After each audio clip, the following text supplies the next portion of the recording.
Eyeliner लावून दे काही त्याला, आयलाइनर लावून दे त्याला.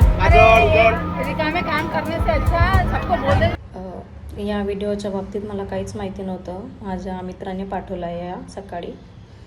ही जी मुलगी आहे ही माझीच बहीण आहे. हिने असं का केलं आम्ही विचारलं आहे तिला. ती सांगत होती की त्या पोराने मला टच वगैरे केला, हात लावत होता.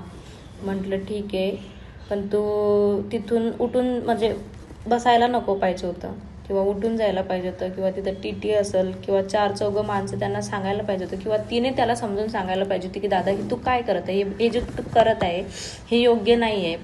पण तिनं हे जे कृत्य केलं आहे, हे घाणेरडेपणा तिनं केला आहे, हा अचूक आहे, हा योग्य नाही आहे. हे तिने बरोबर केलेलं नाही आहे. तिनं जर समजून सांगितलं असतं त्या पोराला किंवा तिथला तो वाद जो आहे तो तिथंच मिटून गेला असता, एवढ्यापर्यंत पोचला नसता.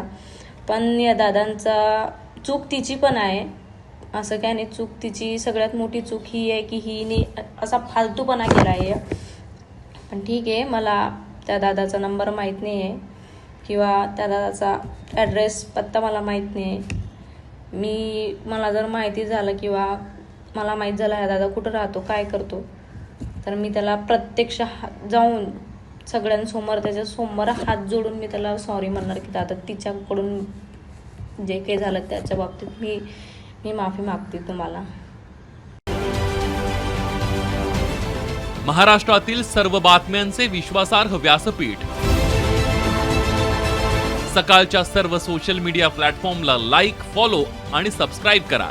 तसंच सर्व नोटिफिकेशनसाठी बेल आयकॉन प्रेस करायला विसरू नका.